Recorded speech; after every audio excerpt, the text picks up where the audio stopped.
Shalom à tous. Alors dans cette vidéo, nous allons parler de l'inspiration hébraïque et araméenne des Écritures. Beaucoup de croyants aujourd'hui, ils restent persuadés que les apôtres et les disciples de Yeshua ont écrit les évangiles et les épîtres en grec. Pourquoi le Nouveau Testament a été écrit en grec et non pas en hébreu? Tout simplement parce Pourquoi le Nouveau Testament a été écrit en grec? À l'époque de Jésus, l'hébreu n'était plus parlé couramment, à part dans les synagogues, quand on lisait encore les rouleaux. Pourquoi est-ce que le Nouveau Testament a été écrit en grec et pas en araméen qui est la langue de Jésus? Alors même si beaucoup de chrétiens pensent que l'Alliance renouvelée a été écrite au préalable au grec, nous allons voir une série d'arguments solides dans cette vidéo pour expliquer que cette hypothèse n'est pas correcte. Les manuscrits grecs ne sont pas les originaux, mais ce sont probablement des traductions à partir des écrits hébreux ou araméens. Et d'ailleurs, commençons sans plus tarder cette démonstration. Premièrement, nous savons que Yeshua et ses disciples, ils parlaient araméen et hébreu. Dans d'autres études, nous montrons comment la foi que Yeshua est venu enseigner était destinée à rassembler les tribus perdues d'Israël, notamment dans l'enseignement sur les 2 maisons d'Israël que je vous conseille très vivement si vous ne l'avez pas encore étudié.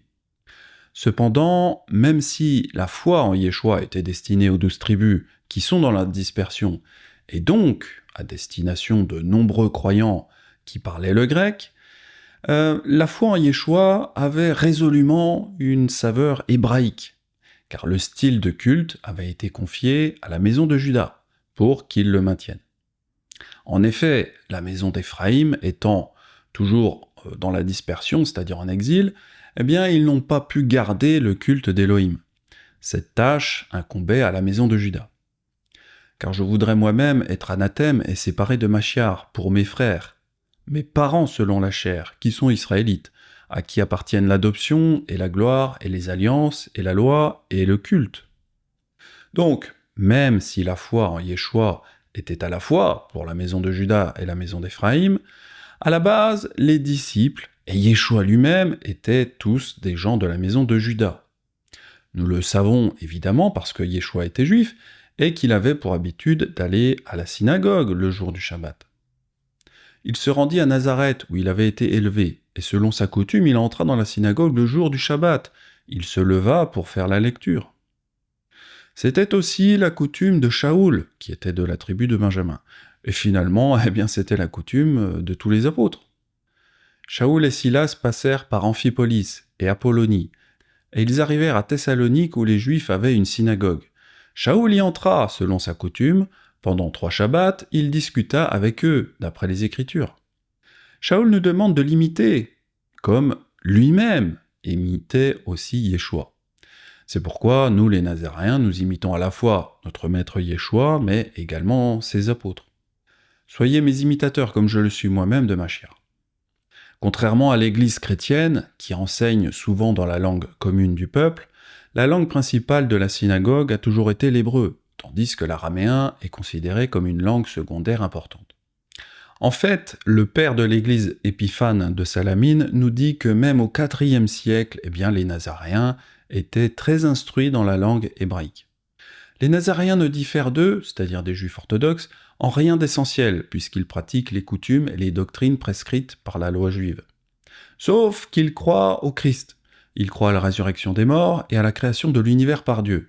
Ils prêchent que Dieu est un et que Jésus-Christ est son Fils. Ils sont très instruits dans la langue hébraïque. Ils lisent la loi, c'est-à-dire la loi de Moïse. C'est pourquoi ils diffèrent des vrais chrétiens parce qu'ils accomplissent jusqu'à présent les rites juifs, tels que la circoncision, le sabbat et d'autres. Il faut aussi noter qu'Épiphane nous dit que les Nazaréens ne différaient en rien d'essentiel des Juifs orthodoxes et qu'ils lisaient la loi.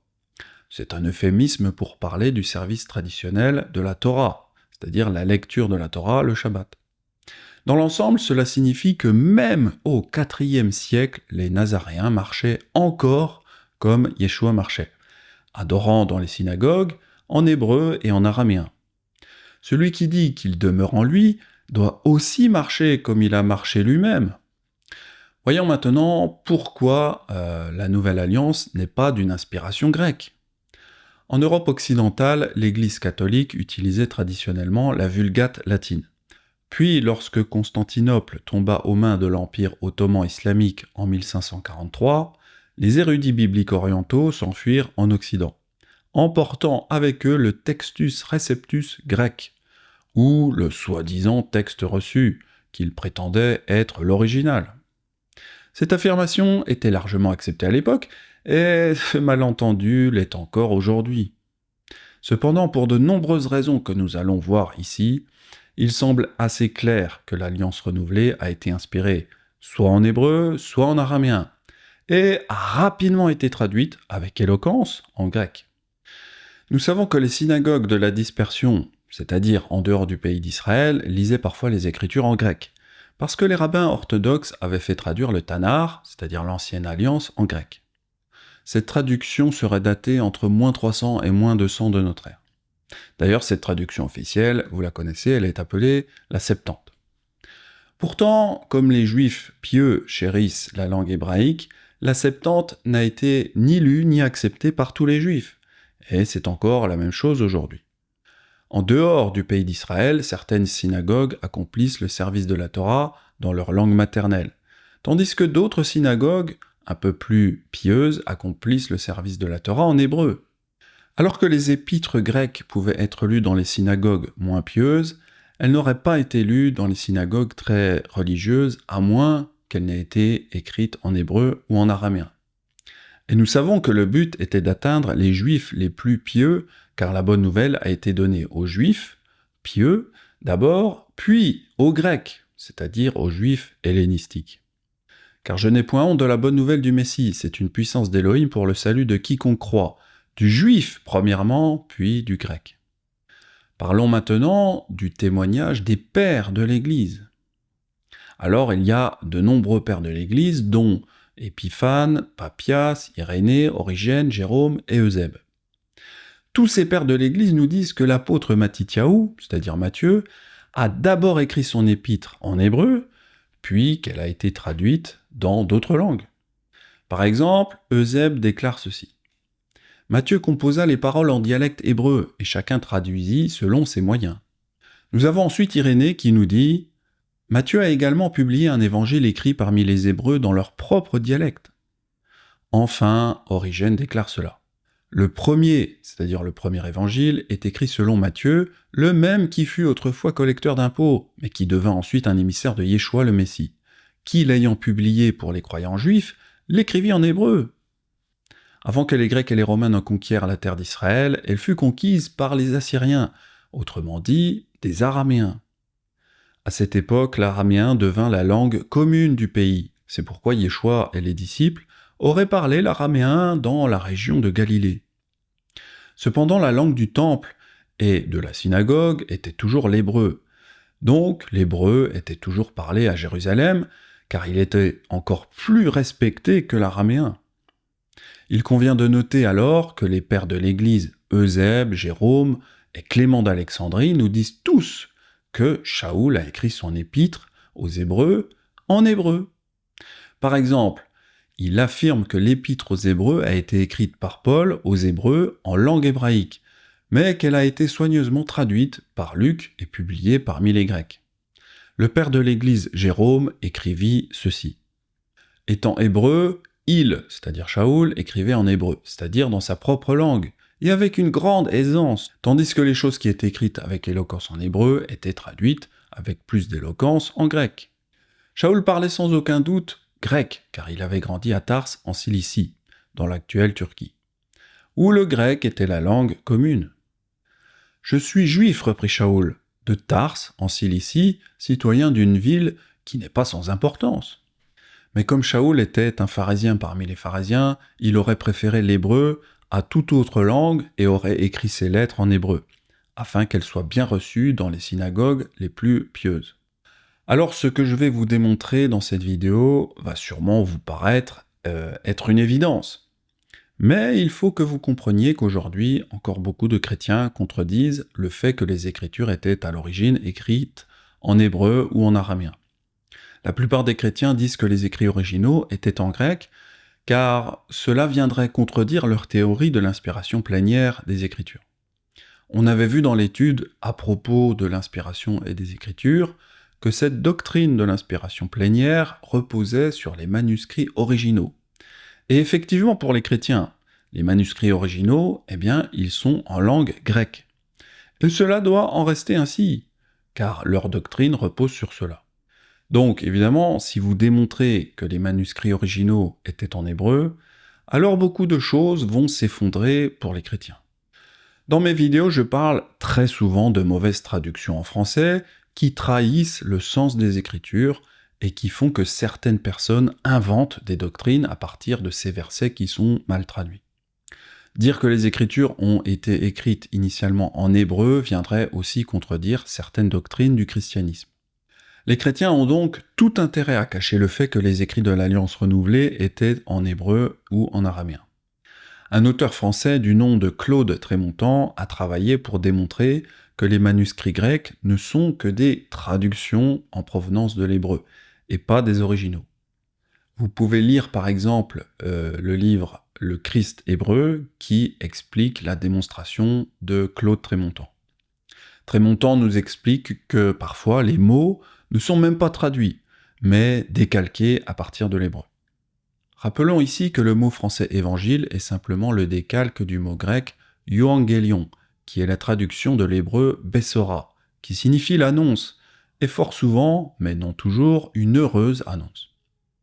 Le mot hébreu bessora provient du verbe hébreu bassar, forme intensive bissar qui signifie annoncer une nouvelle et souvent une heureuse nouvelle. Encore un mot qui n'est pas traduit mais décalqué. Alors je suis d'accord avec lui, le mot évangile n'est pas traduit, mais c'est un décalque.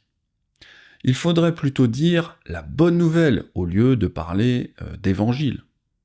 D'ailleurs, nous pouvons retrouver ce mot bassar dans le Tanakh dans de nombreux versets.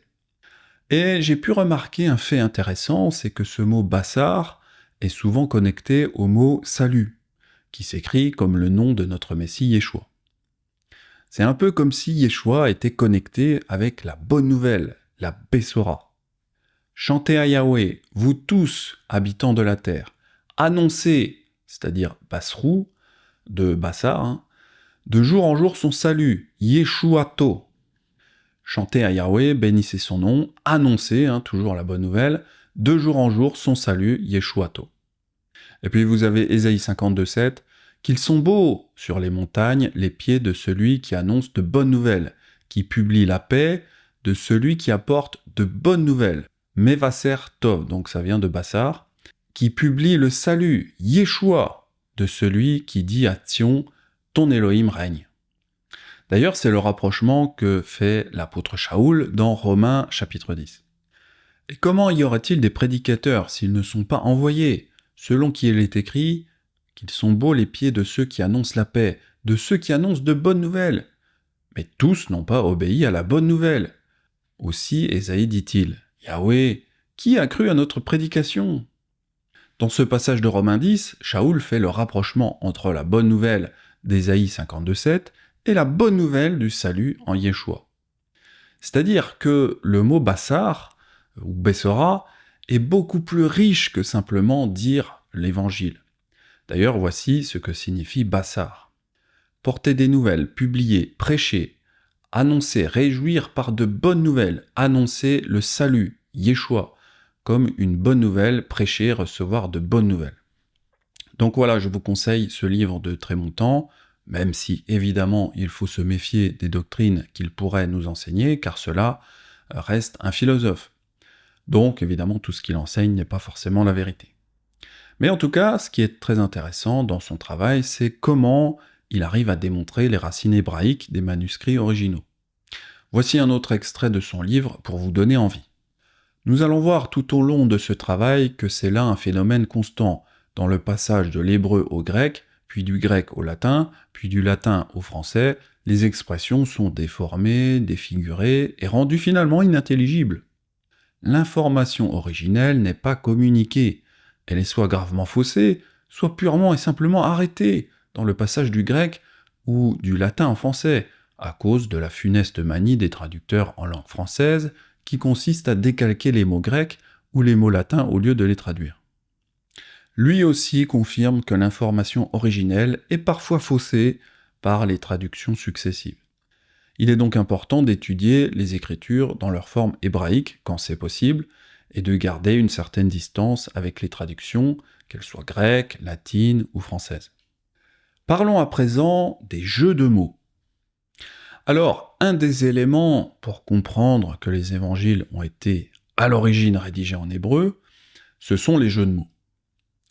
D'ailleurs, j'avais déjà parlé de ce jeu de mots que je vais vous présenter. J'avais déjà parlé de ce jeu de mots dans l'enseignement Yeshua, l'Israélite nazaréen.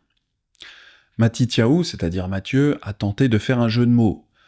Mais une fois que son évangile a été traduit en grec, ce jeu de mots passe complètement inaperçu. Et vint demeurer dans une ville appelée Nazareth, afin que cette prédiction des prophètes fût accomplie.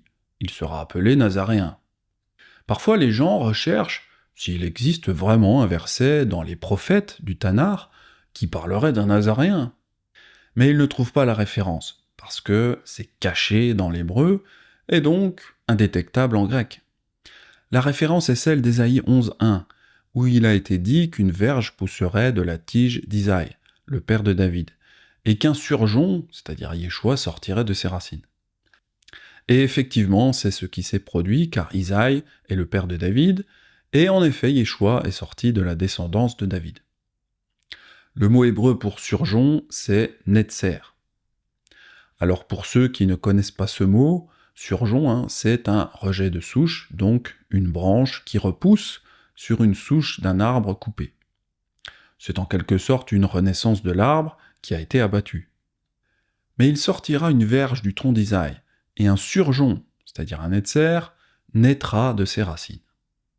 Si on regarde Mattityahu, c'est-à-dire Matthieu en hébreu, et si on regarde Ésaïe en hébreu, en omettant les voyelles, nous pouvons voir que Nazaréen et Netzer, eh bien, ils ont la même racine. Ça veut dire que, c'était tout à fait correct pour Mattityahu de dire que Yeshua serait appelé Nazaréen. C'est une sorte de jeu de mots ou de double sens, car d'un côté Yeshua a grandi à Nazareth, mais il est aussi appelé le Netzer par le prophète Ésaïe. C'est ce genre de jeu de mots que l'on retrouve fréquemment dans les Écritures, mais dont on passe évidemment totalement à côté si nous partons du manuscrit grec.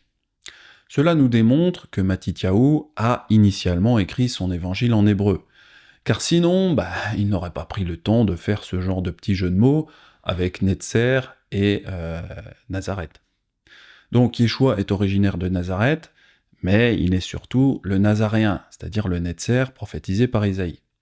Si Yeshua est originaire de Nazareth, mais qu'il est surtout le Netzer, c'est-à-dire le Nazaréen prophétisé par Isaïe, eh bien il est logique que les traducteurs français hésitent entre l'appellation Jésus le Nazaréen ou Jésus de Nazareth. Louis II, par exemple, lui il a choisi de traduire Jésus de Nazareth. Et c'est aussi traduit comme ça dans la majorité des traductions. Certaines traductions, cependant, traduisent Jésus le Nazaréen, ce qui montre que le traducteur avait compris que Yeshua était plus qu'un simple habitant de Nazareth, mais que c'est davantage une signification prophétique de ce qu'il est. Mais alors quelle traduction devons-nous croire? Yeshua de Nazareth ou Yeshua le Nazaréen? Ce mot « nazaréen » n'est pas uniquement utilisé pour parler de Yeshua, mais aussi de ses disciples, comme l'apôtre Shaoul. Nous avons trouvé cet homme qui est une peste, qui excite des divisions parmi tous les juifs du monde, qui est chef de la secte des Nazaréens. Quand Shaoul est qualifié de Nazaréen, nous savons que ça ne veut pas dire qu'il est habitant de Nazareth, car Shaoul, évidemment, n'a pas grandi à Nazareth, il est né à Tars. Je suis juif, né à Tars en Cilicie, mais j'ai été élevé dans cette ville-ci. Donc, dire le Nazaréen ne signifie pas vraiment qu'on vient de Nazareth, mais plutôt qu'on est un disciple de Yeshua. Dans la pensée hébraïque et araméenne, si Yeshua était appelé Nazaréen, alors ses disciples seraient aussi des Nazaréens.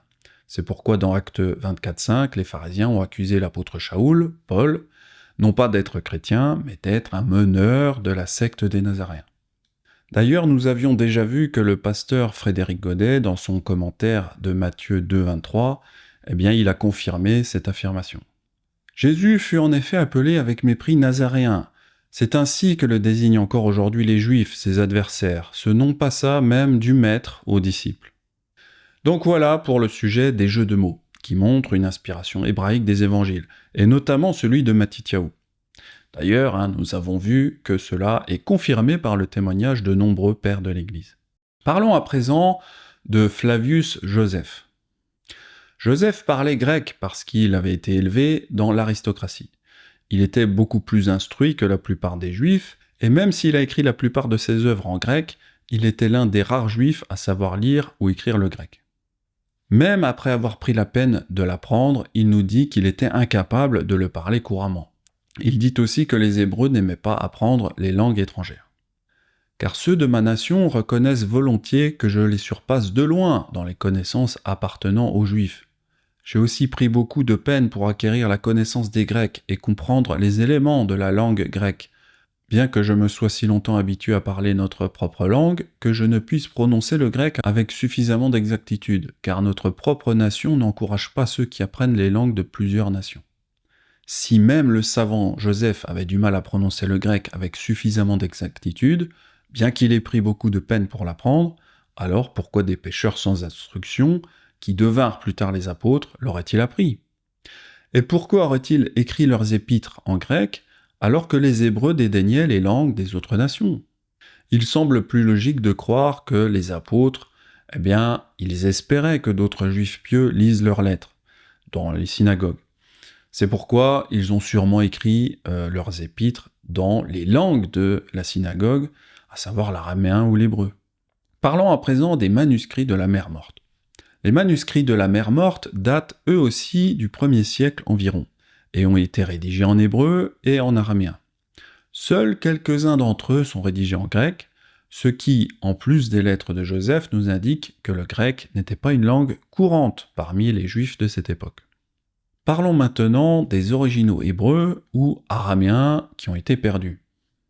Nous connaissons 3 manuscrits hébreux de Matthieu, le Shem Tov, le Dutilet et le Munster. Cependant, le consensus des érudits, c'est qu'aucun de ces ouvrages ne constitue les textes inspirés originaux, du moins en partie parce qu'ils contiennent tous certains hellénismes ou influences de la langue grecque. Les Nazaréens ne reconnaissent pas la version Shem Tov, car du point de vue de l'auteur, Yeshua n'est pas le Messie. Bien que les démons appellent Yeshua le Messie, que Yeshua lui-même prétende être le Messie, et que Képha affirme que Yeshua est le Messie, l'auteur de la Shem Tov n'identifie jamais Yeshua comme tel. Il y a 4 passages dans la version grecque de Mattityahu où l'auteur stipule explicitement que Yeshua est le Messie. Mais la Shem Tov élimine chacun de ces passages. C'est pourquoi nous n'utilisons pas cette version qui semble corrompue par l'auteur.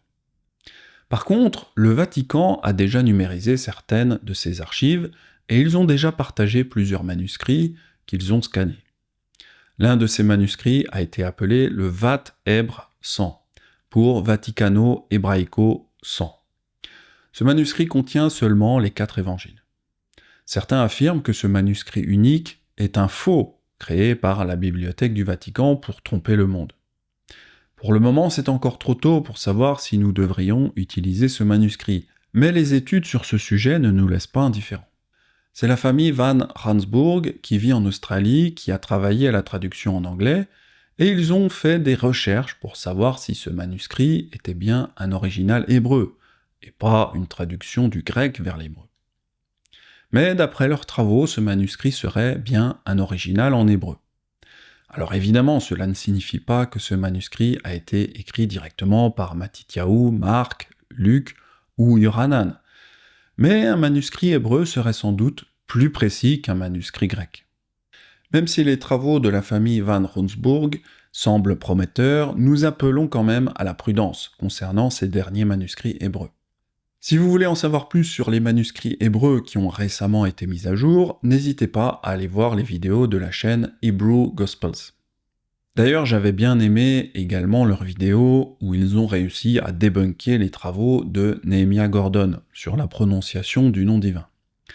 Apparemment, les travaux de M. Gordon ne seraient pas très sérieux, mais je vous laisse aller voir pour vous faire votre propre opinion. Parlons maintenant de la Peshitta araméenne. Il existe également deux versions de l'Alliance renouvelée, écrites en araméen syriaque. Ces versions sont appelées la Peshitta orientale et la Peshitta occidentale. L'Église de l'Orient prétend que la Peshitta orientale est le manuscrit original inspiré. Alors, un original araméen pourrait être vivement souhaité, effectivement, car Yeshua et la plupart des apôtres ont été élevés dans la région de Galilée, où l'araméen galiléen était parlé quotidiennement. D'ailleurs, c'est pourquoi l'accent de Képha l'avait trahi à Jérusalem, car l'hébreu était parlé à Jérusalem. Peu après, ceux qui étaient présents dirent encore à Képha: « Certainement tu es de ces gens-là, car tu es galiléen. » Dans ce verset, nous voyons que Képha avait été démasqué et qu'on savait qu'il était galiléen. Et l'évangile de Mattityahu nous révèle comment les servantes avaient démasqué l'origine de Képha. Peu après, ceux qui étaient là, s'étant approchés, dirent à Képha: « Certainement tu es aussi de ces gens-là, car ton langage, c'est-à-dire galiléen, te fait reconnaître. » Cependant, bien que les originaux araméens ne posent aucun problème théologique, la Peshitta dont nous disposons aujourd'hui pose plusieurs problèmes pratiques. Tout d'abord, elle est rédigée dans le mauvais dialecte. Yeshua et ses disciples parlaient l'araméen galiléen du 1er siècle de notre ère, tandis que la Peshitta orientale est écrite en araméen syriaque, qui n'a commencé à être utilisé qu'à partir du 4e siècle environ. Certains théorisent que la Peshitta descend des manuscrits originaux et qu'elle a ensuite été transcrite de l'araméen galiléen en araméen syriaque. En effet, la Peshitta contient des structures poétiques sémitiques qui seraient difficiles, mais pas impossibles, à reproduire si elle était traduite à partir du grec. Cependant, cela représenterait un défi, au moins pour l'évangile de Matthieu et la lettre aux Hébreux, qui ont tous deux été écrits en hébreu. Un autre problème majeur est que la Peshitta ne contenait pas à l'origine les livres de l'Apocalypse, de Jude, de 2 Pierre et de 2 et 3 Jean. Bien que ces derniers aient été ajoutés ultérieurement à partir des traductions, d'autres problèmes subsistent, notamment l'existence de nombreux hellénismes. Par exemple, l'apôtre Shaoul, il n'est pas Shaoul, mais il est appelé avec le prénom Paulos. Il est appelé Paulos même lorsqu'il monte à Jérusalem, où il aurait dû être appelé Shaoul normalement. Le lendemain, Paulos entra avec nous vers Yaakov, et tous les anciens étaient présents. On voit dans ce verset de la Peshitta que le prénom Yaakov est correctement écrit, parce que c'est écrit Yaakov. Mais par contre, elle devrait dire Shaoul, et pas l'apôtre Paulos. Mais elle garde un hellénisme en disant Paulos. Cet hellénisme nous pousse à croire que la Peshitta serait une traduction en provenance du grec, et ne serait donc pas l'original. Prenons un autre exemple. Le mot araméen pour pain, c'est l'arma. Il s'agit d'un proche parent du mot hébreu pour pain qui est lechem. La Peshitta montre que Yeshua a rompu le larma pendant la dernière scène. Ensuite, il prit du pain, l'arma, et après avoir rendu grâce, il le rompit et le leur donna en disant « Ceci est mon corps qui est donné pour vous, faites ceci en mémoire de moi ». De manière surprenante, dans Actes 2,42, la Peshitta montre que les disciples rompaient l'Eucharistia, ou l'Eucharistie, qui est une invention catholique. Ils persévéraient dans l'enseignement des apôtres, dans la communion fraternelle, dans la fraction de l'Eucharistie et dans les prières.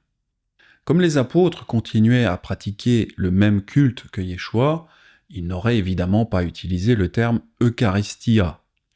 Le fait que la Peshitta utilise ce terme signifie qu'elle a été modifiée pour utiliser ce terme après que la fausse doctrine de l'Eucharistie ait été inventée. Alors pour rappel, l'Eucharistie, c'est ce qu'on appelle le Saint-Sacrement, qui consiste en l'adoration de l'hostie qui représente le corps de Christ. On est dans une église, et ça, c'est l'adoration du Saint-Sacrement. C'est une manière de prier que les catholiques adorent. Là, vous avez ce qu'on appelle le mont Tabor, en souvenir de la montagne où Jésus a été transfiguré. Ici, vous avez 2 anges qui rappellent l'arche de l'Alliance. Après, on met un linge, ça s'appelle le corporal, c'est en souvenir du linceul qu'il y avait dans la tombe de Jésus. Là, l'ostensoir, normalement sous forme de soleil, c'est le prophète Malachie qui dit « Le soleil de justice, par ses rayons, nous sommes guéris ». Donc on le prend, on l'ouvre. À l'intérieur, je vais mettre une lunule avec une hostie. Quand elle sera consacrée, ce sera le corps du Christ. Et en fait, ça devient le lieu, la source de la vie éternelle. Celui qui mange ma chair et boit mon sang aura la vie éternelle. Et là, on se met à genoux et on adore. Voilà ce qu'est l'Eucharistie. Ça n'a rien à voir avec ce que les apôtres ont fait lors du repas de la Cène. C'est vrai que beaucoup de chrétiens ont besoin de rituels ou d'images pour adorer Yahweh. Dans l'Eucharistie, les chrétiens adorent l'hostie, ils adorent les deux anges, ils adorent également le linceul, puis ils adorent aussi l'ostensoir en forme de soleil. On voit évidemment le lien avec l'adoration du soleil que pratiquaient les Romains, et qui a fortement influencé l'Église catholique. Et pour finir sa vidéo, ce prêtre regarde dans la direction d'une image du Christ pour rendre l'adoration de toutes ces choses. Nous voyons à travers cela encore une différence entre l'Assemblée d'Israël et l'Église catholique romaine. Leurs idoles sont de l'argent et de l'or, elles sont l'ouvrage de la main des hommes. Elles ont une bouche et ne parlent point, elles ont des yeux et ne voient point, elles ont des oreilles et n'entendent point, elles ont un nez et ne sentent point. Elles ont des mains et ne touchent point, des pieds et ne marchent point, elles ne produisent aucun son dans leur gosier. Ils leur ressemblent, ceux qui les fabriquent, tous ceux qui se confient en elles. Israël, confie-toi en Yahweh, il est ton secours et ton bouclier. Alors c'est vrai que Yeshua voulait qu'on adore, non avec des objets d'argent et d'or, ou que l'on adore un morceau d'hostie, mais il veut que l'on adore en esprit. Elohim est esprit, et il faut que ceux qui l'adorent en esprit et en vérité. Bon, désolé pour cet aparté sur l'Eucharistie, mais cela démontre que la Péchita n'est pas un écrit original, car elle était déjà affectée par les dérives du christianisme. Une autre alternative probable est que la Péchita soit une rétrotraduction de haute qualité du grec vers l'araméen. Un verset de Marc chapitre 15 soutient l'idée que la Péchita était une traduction à rebours du grec vers l'araméen. En effet, la Péchita cite Yeshua, qui parlait araméen, et traduit son araméen en araméen. Oui, vous avez bien compris. Il y a un truc qui cloche. Et à la 9e heure, Yeshua s'écria d'une voix forte, « Il, imana shabaktani » ce qui signifie « Alai, imana shabaktani ». Bon, désolé si je prononce mal l'araméen. C'est ce que j'ai pu trouver sur le site de la Péchita. Dans ce passage, on voit que cela n'a aucun sens de faire la traduction. On voit que l'expression « imana shabaktani » est simplement répétée 2 fois. C'est comme si je disais en français « Yeshua s'écria d'une voix forte « Elohim, Elohim, pourquoi m'as-tu abandonné ?» ce qui signifie « Elohim, Elohim, pourquoi m'as-tu abandonné ?» On voit vraiment que ça n'a pas de sens. Si Marc avait hypothétiquement écrit la déclaration en araméen de Yeshua dans un rouleau araméen, qui aurait été plus tard incorporé directement dans la Péchita, il n'aurait pas prononcé les mots « ce qui signifie ». Au contraire, il aurait simplement enregistré ce que Yeshua a dit, sans commentaire ou traduction supplémentaire. La seule façon de comprendre comment ces mots sont arrivés là, c'est dans le cas d'une rétro-traduction, probablement en provenance du grec. Alors, que pouvons-nous dire à ce stade de notre étude pour conclure ? Eh bien, nous avons vu que les pères de l'Église attestent clairement que les manuscrits originaux de Matthieu et de la lettre aux Hébreux ont été écrits en hébreu, et que les autres ont été inspirés à l'origine en hébreu, puis traduits avec éloquence en grec. Sur la base de ces éléments, la Péchita est soit issue des documents originaux, avec plusieurs hellénismes évidents, soit il s'agit d'une traduction rétrograde de très haute qualité. Les 2 cas restent possibles, mais nous en saurons peut-être davantage à mesure que le Vatican continue de numériser ses archives. Parlons maintenant de la restauration d'une langue pure. Alors parfois, il y a des gens qui demandent à Norman Willis pourquoi il n'a pas écrit la plupart de ses études en hébreu.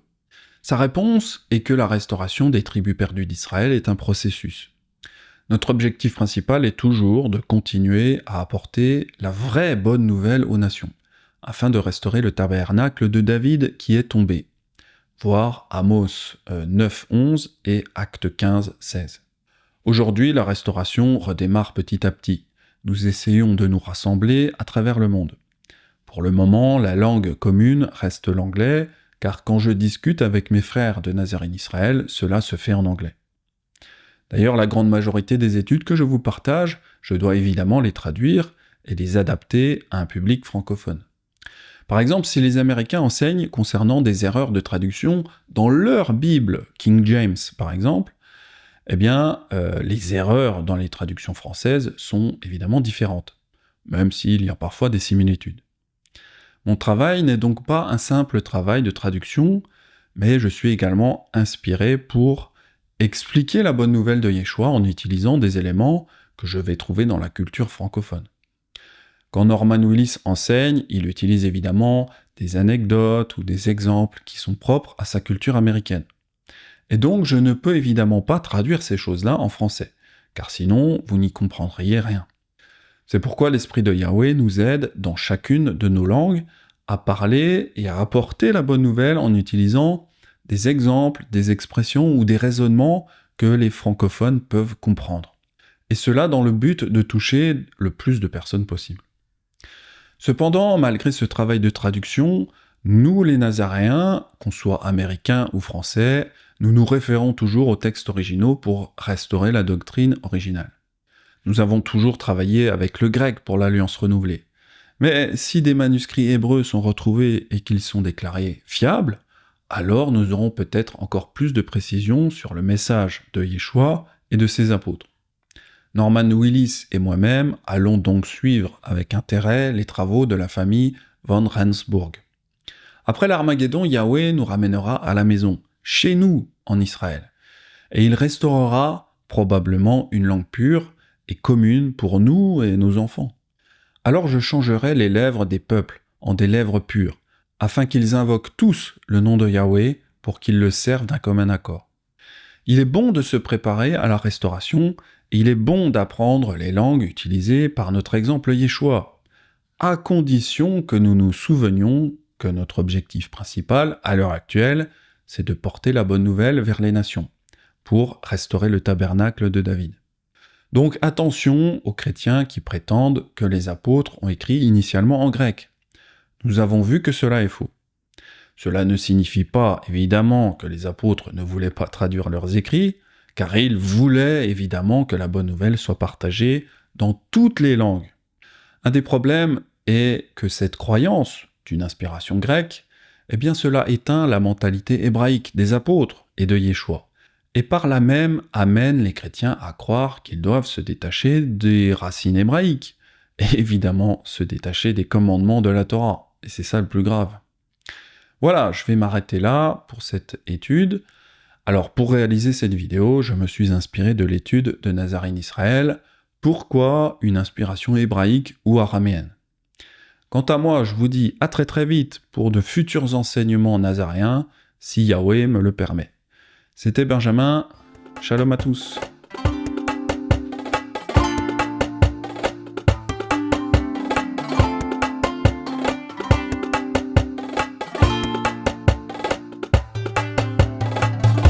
Thank you.